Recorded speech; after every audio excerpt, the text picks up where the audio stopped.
Good to see you this morning. I pray you're having a good week. It's good to be here. We're going to be right back in 1 Samuel chapter 14 this morning. 1 Samuel chapter 14. I told y'all we might camp out here for a minute, so when you're tired of camping, tell me.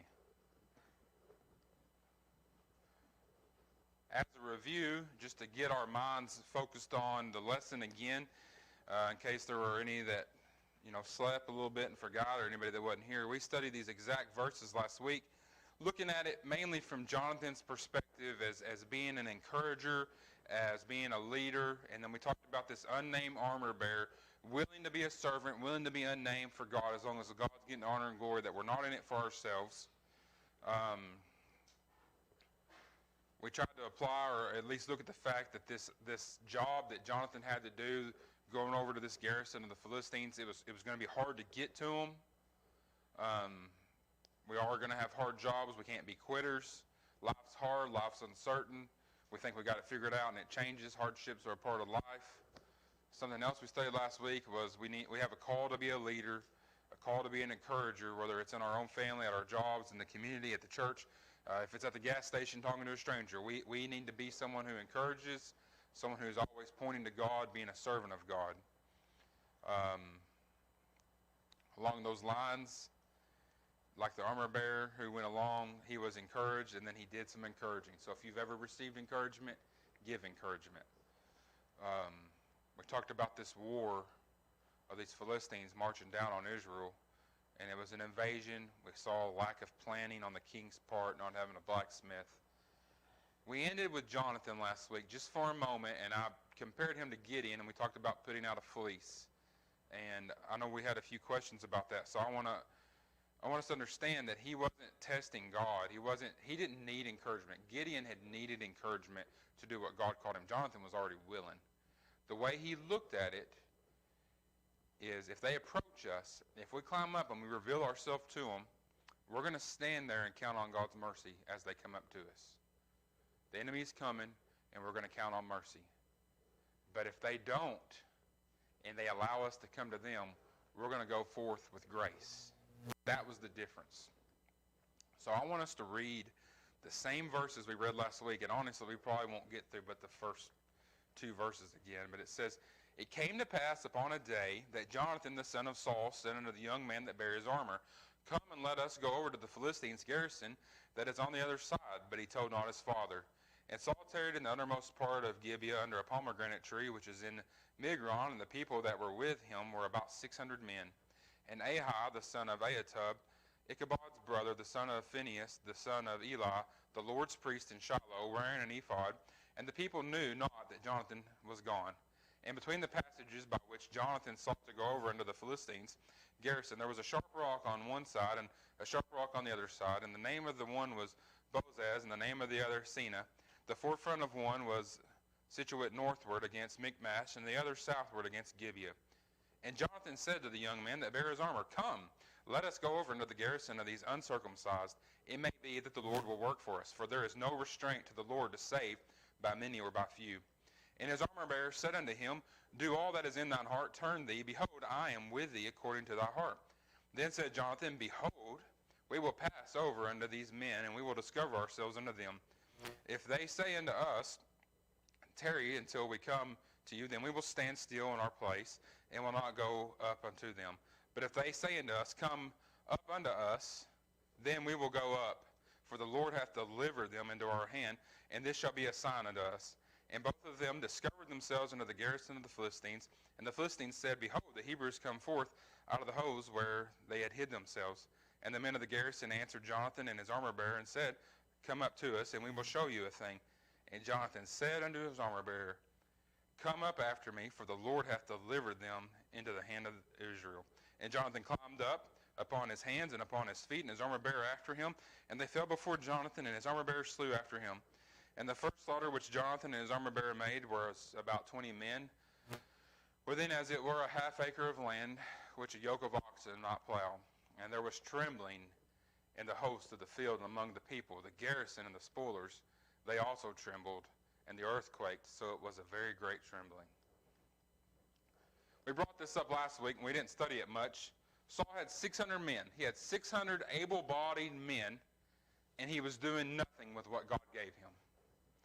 Jonathan has one armor bearer who doesn't have armor or weaponry for himself, and he had enough faith to use one, where his father failed with faith of 600. The difference is Jonathan knew the victories did not come from his own strength or his own numbers.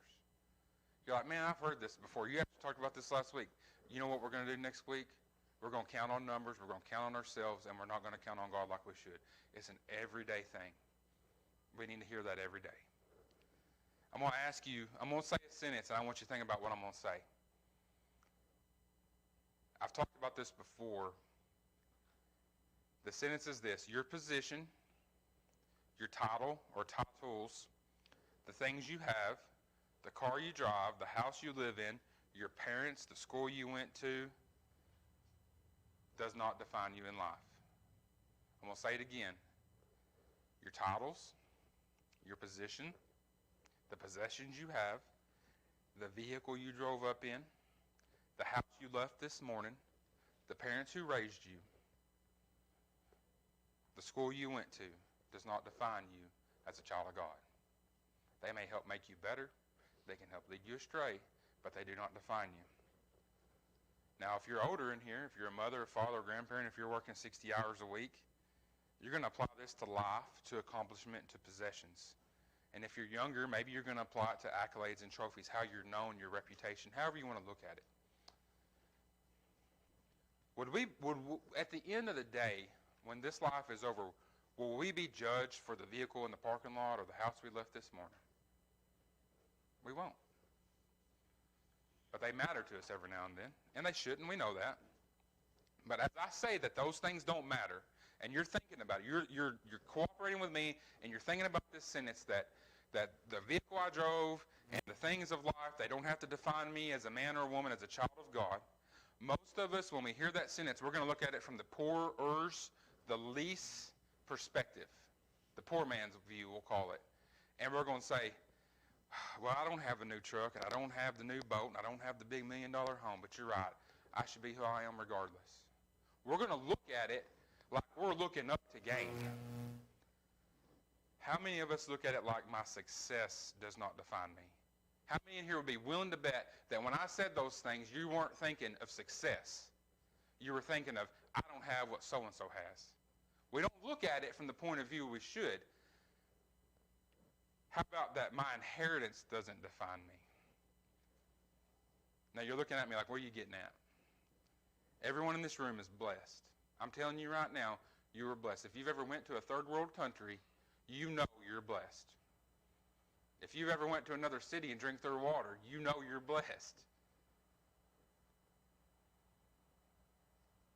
You can always get a nicer house. You can always get a nicer ride.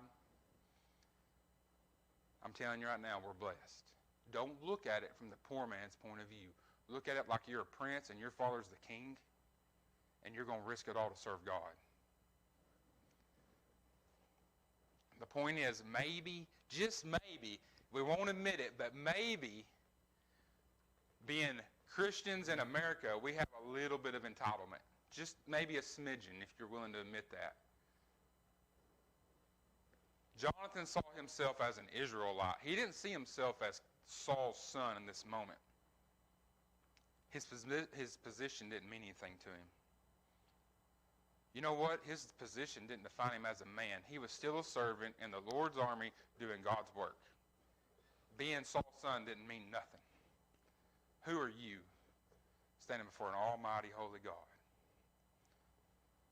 It didn't define him as a man. It didn't define him as a creature.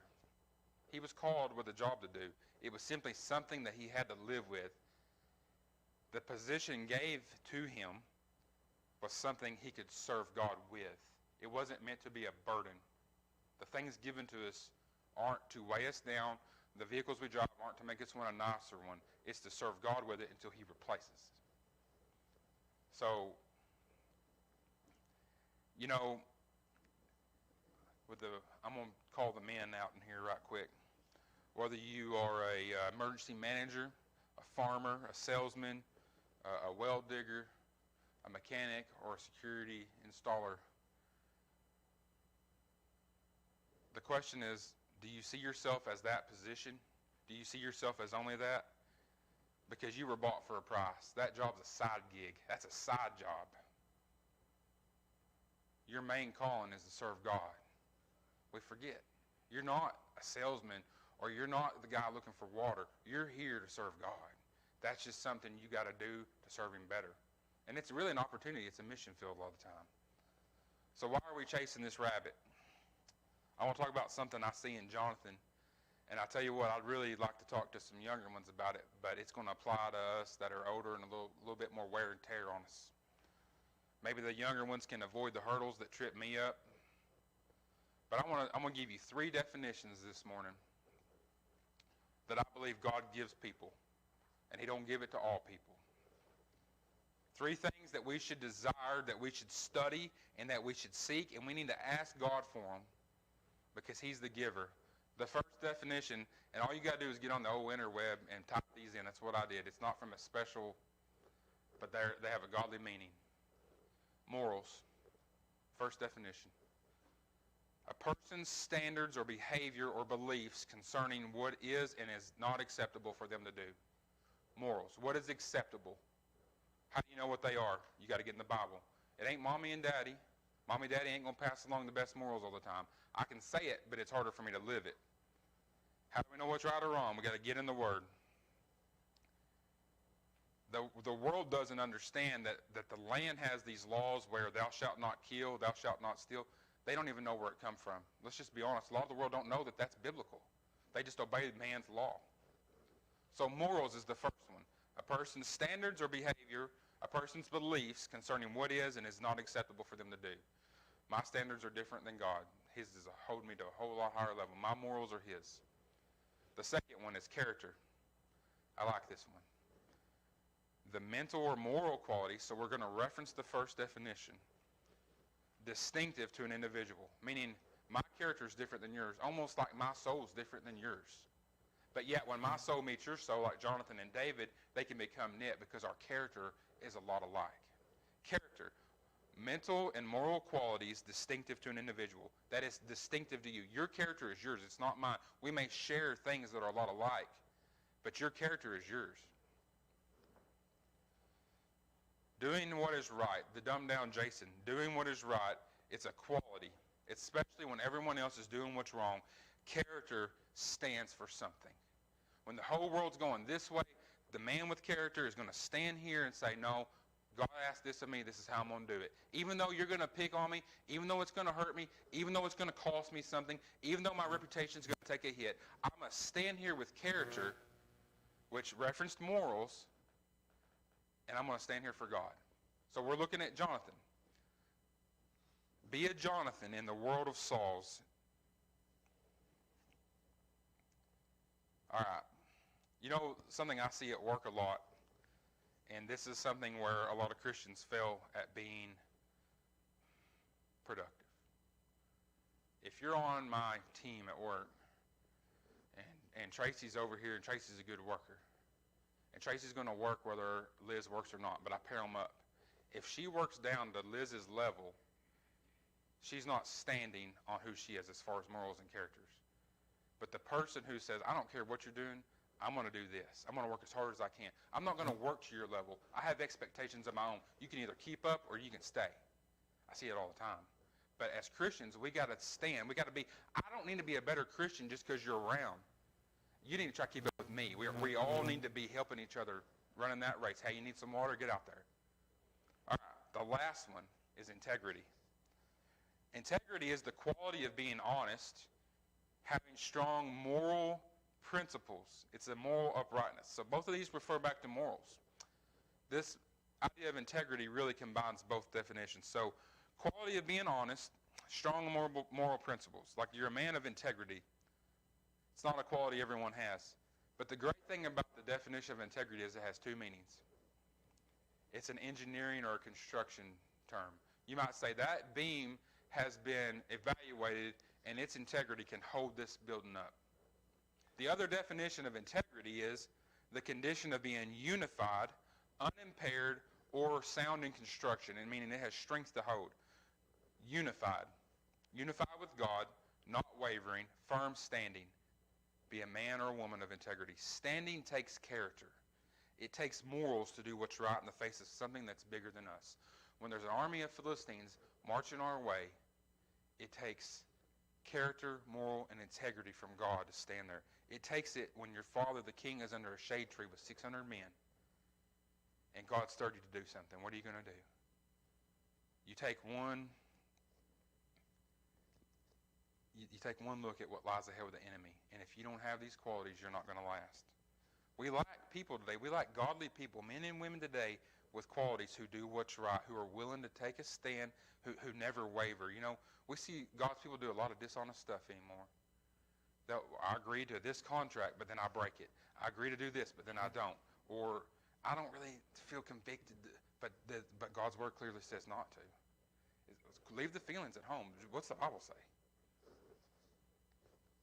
The point being is it's easier to be with the guys under the shade tree.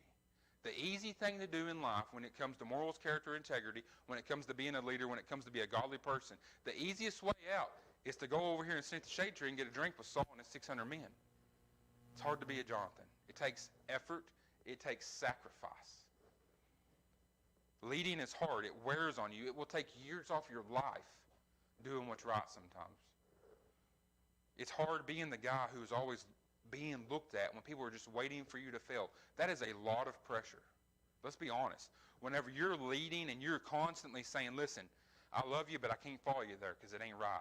People are waiting for you to fail. And just like last week or the week before, when you fall, they're going to be like, surprised you last that long. That's an enemy we have. It's hard doing the right thing because you're constantly fighting your own flesh. You know what comes with doing what's right a lot of time? Fighting off the second guesses that happen up here. You start second guessing yourself. It's hard. It's hard to put yourself last. It's hard to put yourself at the back of the line when you want to be at the front. But a leader does those things. I wish I was better at it.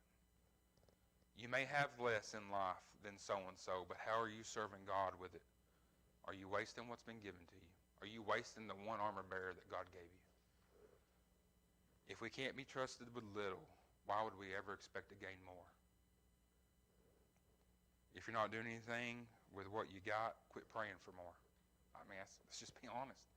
If you're praying for a better, higher paying job, but you're not tithing on what God's give you, why would he reward that? That's just an example. You know something else with the 600 men under the tree? Every person in here can be jealous when others have more than us. We can all be jealous. We all can fall into that category. Anybody has that quality. When they have 600 men and it just seems like God just keeps blessing them and adding to their numbers over here, and you got one guy and God's calling you to do something that he didn't call him to do, you're like, why? He's got 600. Why are you expecting me to do this with one? Come on. Seriously, you're not going to hold him to the same accountability you're holding me? Because that's what it feels like sometimes. You're expecting more out of me than you are out of the king?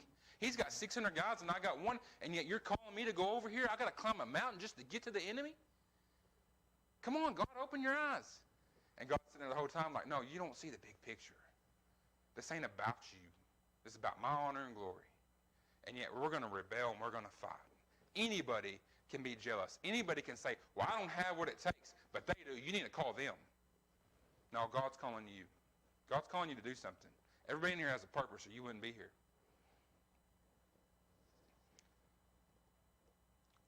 What are you going to do when God calls? When that knock comes? You going to answer? You going to put it off till he kicks the door in?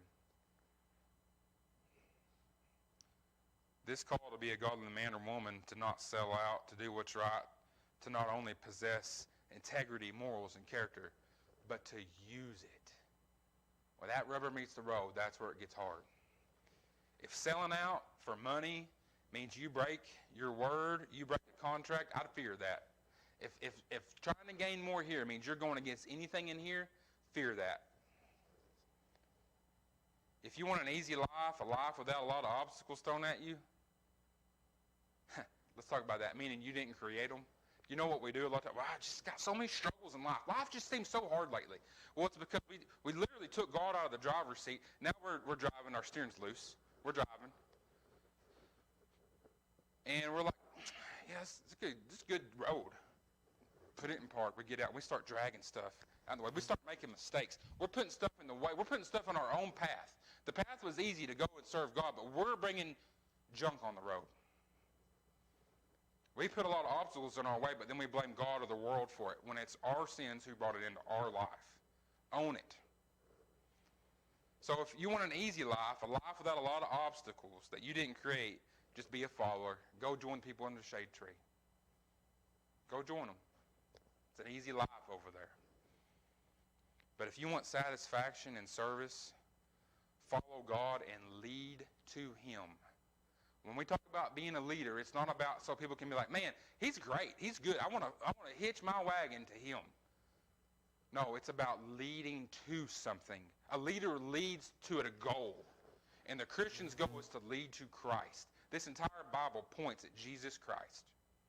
Be a leader. Lead to God. If things seem to be going easy for you in life, and life's good, maybe you're going the wrong direction. I jotted this down this morning. It's easier to swim with the current of this world than against it. You may be running with an adversary if it's easy. Bigger question here is, I'm going to ask you this. What are you passing on? What are you passing on in life? Are you passing on godly characters because your children see you living them out? Or are you like Saul, worried about yourself? So he's completely worried about himself. The inheritance doesn't matter. It's all about him. Saul's in it for Saul. So 2 questions for those who are parents or grandparents. If you're even thinking about ever being a parent, you're like, I can do that. I want you to think about this. What are your children doing while you're trying to figure out how to handle your sins? Think about that. What are your children doing when you're trying to figure out how to handle your mistakes? That's his own son walking in against 20 men. What dad would want that for their kid? He's so caught up in his own mistakes, he don't even know where his own boy's at. That's scary to think I could ever get so selfish and so far away from God that I don't even know what my children are doing. What are your children doing when you're trying to figure out how to handle the problems in your life? It's a good question. Saul didn't know where Jonathan was because he was worried about Saul. He was worried about the situation he created. If you think you ever want to be a parent, you must take responsibility now because they will pay for the sins in your life before you ever even thought about being a mom or dad. So if you look back at chapter 13, verses 4 and 5, let's look at what's going on in the world in Israel at this point in time. It says, and all Israel heard say that Saul had smitten a garrison of the Philistines, and that Israel also had an abomination with the Philistines. And the people were called together after Saul to Gilgal, and the Philistines gathered themselves together to fight Israel. 30,000 chariots, 600 horsemen, people as the sand which is on the seashore in the multitude. And they came up and pitched in Michmash eastward from Bethaven. So we see an impossible odd. This thing is bigger than they are. Okay? Then if you look at verse 22, just to stack on top of the fact that we have an impossible number of men to fight against, you look at verse 22 of the same chapter. It says, so it came to pass in the day of battle that there was neither sword nor spear found in the hand of any of the people that were with Saul and Jonathan. But with Saul and with Jonathan, his son, there were found. So you have this impossible number of people you're going to fight. And we're looking at it from the fleshly point of view. Wow, how are we ever going to overcome that? But not only the fact that we got to overcome these horsemen, these chariots, and the men as sand on the seashore, we don't have any weapons to fight them. Tough spot to be in, we might say. This battle's at hand. You're greatly outnumbered. Your people are fleeing. You don't even have weapons. You don't have the capability of making weapons without the enemy that you attack's help. How do you overcome that? See, when things come our way in life, when storms come our way, when trouble comes our way, when doubt comes our way, it's this big number that all we can see is, this is bigger than me. And yet you want to take 2 little things and come around and use it. And I'm expecting you to act big, God. I need you to show up in a big way. That's not how God's going to work. How's he going to get honor and glory with numbers? He don't even need our help. So we got this situation set, and then I want us to look at verse 6 of chapter 14. All that happens, and Saul's under a shade tree, but Jonathan said to the young man that bare his armor, "Come and let us go over unto the garrison of these uncircumcised. It may be that the Lord will work for us. There is no restraint to the Lord to save by many or by few." What faith? Jonathan, and this young man, Jonathan, son of the king, this king who had just made some mistakes, he sees something that nobody else does apparently.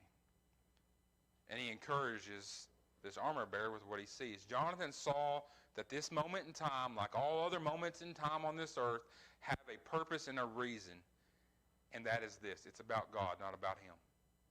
He's saying, Dad's got 600 men under a shade tree. Reminds him of the numbers, but he's going to say, God don't even need our help.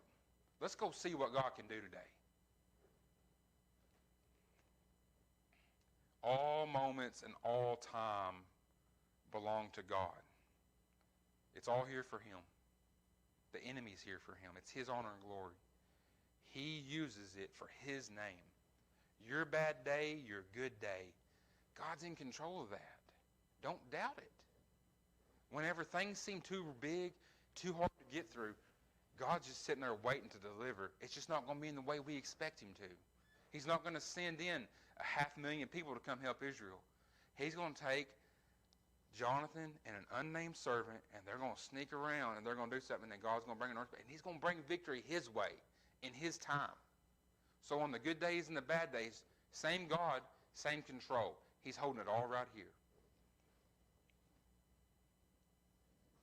Jonathan saw that this wasn't about man's power.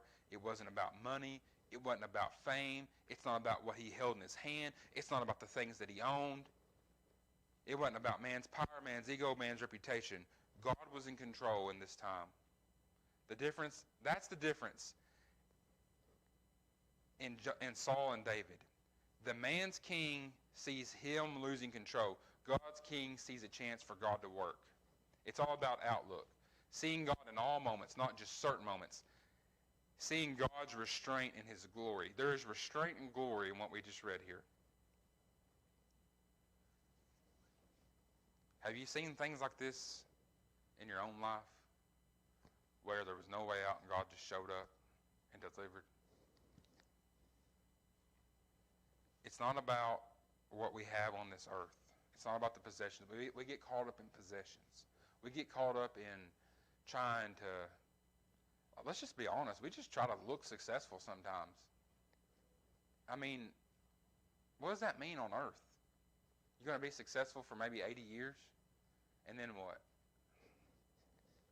It's not even about the people you entertain. I'd ask you, if you got a big fancy castle and you got a big fancy table, 60 feet long, like you'd see in those old movies, it's just full of meat, because that's real food. And you got all these people sitting around. Who are they? Who are those people? Are you entertaining or are you witnessing? What are you doing with what you have received? It's all about how we use it for God. You want proof of God's power and God's restraint. So we read verses 5 and 6 in chapter 13 when it gave us the numbers. We read verse 22 when it said they didn't have anyone to even make them weaponry. Verse 17 and 18 of chapter 13 say, the spoilers came out of the camp of the Philistines in 3 companies. So this great army breaks up into 3. One company turned the way that leadeth to Ophrah in the land of Shul, and another company turned the way of Bethron. Another company turned the way to the border that looketh to the valley of Zeboim toward the wilderness. So this massive army breaks up into 3 companies, and you don't have any weapons, and they're marching through your land. And then you see verse 1 and 2 in the very next chapter, and it says, it came to pass upon a day. Not that day, not a week later, but upon a day. So meaning there could be some time here between what we've read in 13 and 14. That this was, let's just look at it like this. Most of the problems in life aren't quick pains. They're not like acute pains. They're chronic pains. It's just constant pressure that the enemy's putting on us. It's constant pressure every day to do what's right. It's just like if I just keep leaning on you, eventually you're going to get tired and give. That's constant pressure of the enemy. So upon a day, Jonathan, the son of Saul, said unto the young man that bare his armor, Come and let us go over to the Philistines' garrison that is on the other side. But he told not his father, and Saul tarried in the uttermost part of Gibeah under a pomegranate tree, which is in Migron, and the people that were with him were about 600 men. Upon a day, so this went on for a while, upon a day, who stopped this great army from marching through the land? They could have done it just like that. We saw restraint. What stopped them from, in a week's time, just going through the country and completely taking Israel out of existence? What keeps you every day? What keeps you safe when you're driving 70 down a two-lane road and you meet another car a foot away? What keeps you safe getting up, walking across your floor in the morning? God. He is restraining every day. You pray for others. He restrains our leaders. He restrains me against myself. That's how strong he is.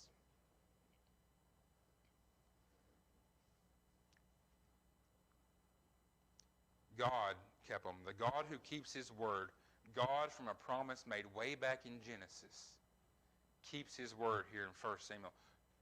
And doing so, God prolongs Saul's judgment. That's mercy. We see God's goodness here in restraining the Philistines. They had a huge army against a handful of people hiding really in the innermost part underneath the shade tree. It would have been easy. But this invisible power of God that apparently only Jonathan could see existed. God restrained the enemy. Just in our life, think of that. How many times has God restrained from something that we deserve or fear? And yet we're here, and he brought us through whatever it was that we thought was bigger than us. I can see it in my life, and the older I get, the more thankful I am for it. But God created you, and if you're in that moment, just like Saul and Jonathan, he put you here in this moment, right here, right now, on this fading earth's timeline. What are we doing for God today? What are we doing with the one he gave us? Because we're probably looking at the 600 and wishing we had them.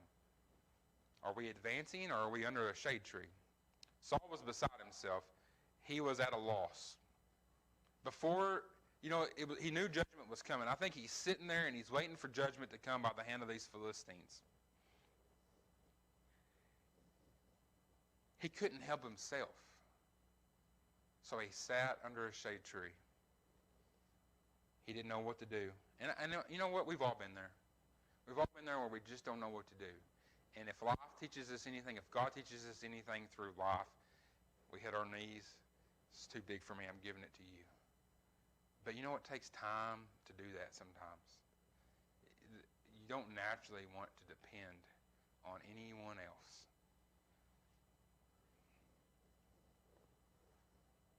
Quit trying with your own power.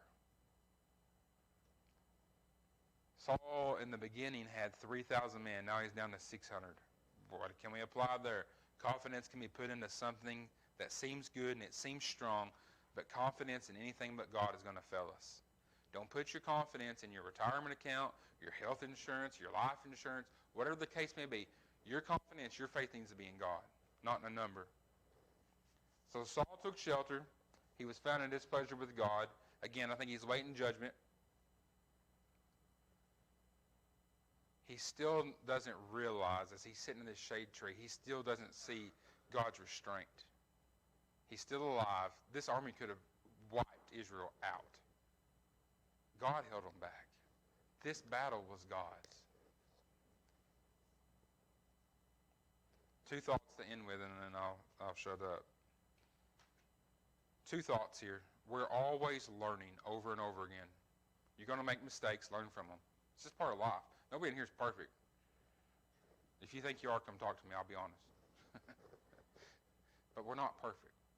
We all are going to learn something every day. I learn stuff about myself every day I don't like. I do. But don't get discouraged. Just apply the lesson learned and serve God with it. We're constantly reminded every day to live by faith over and over again. You're not going to wake up in the morning and get through that day without faith. Think about that. We're forgetful. We're stiff-necked people. We never arrive to a place where we're not living in faith. In eternity, it will be by faith. That's the strength of our Savior.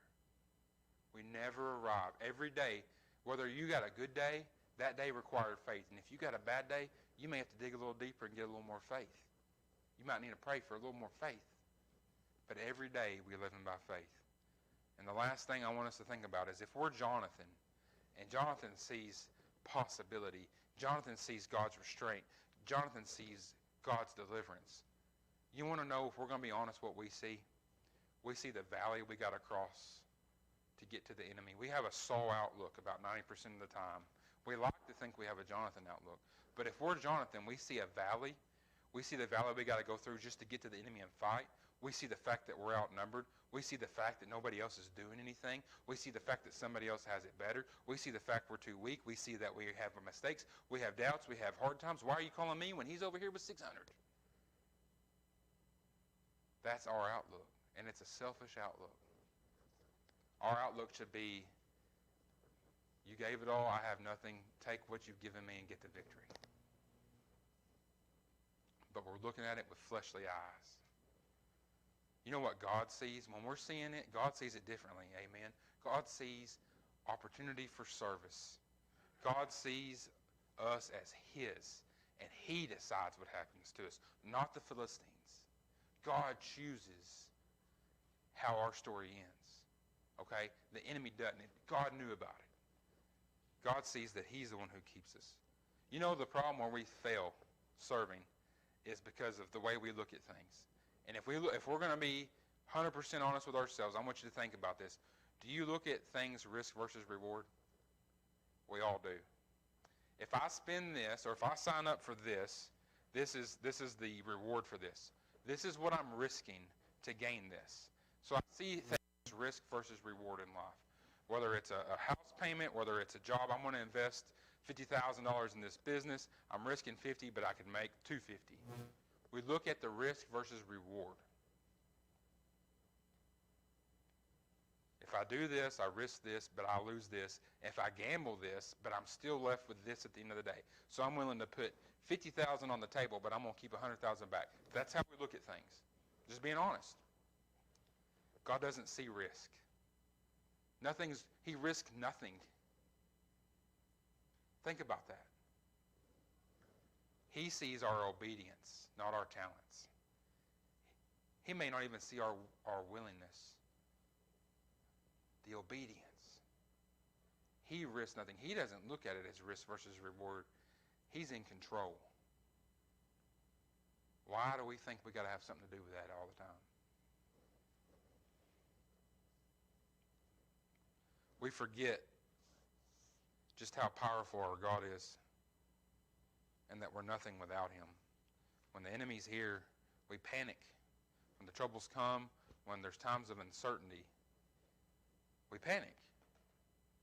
And then we think, okay, well, if the Philistines come in and take this, this, and this, at least I'm left with this. I got enough of this to last me this long. And we're looking at it from the risk versus reward, whereas God's saying, if you'll just follow me, I've got a plan. Just get on board with me. Quit fighting me. I ask that you might pray next week. We might be right back in these same verses again. So just pray God's will on all things, but especially what we're studying together here. Brother Brian, would you close us out, please?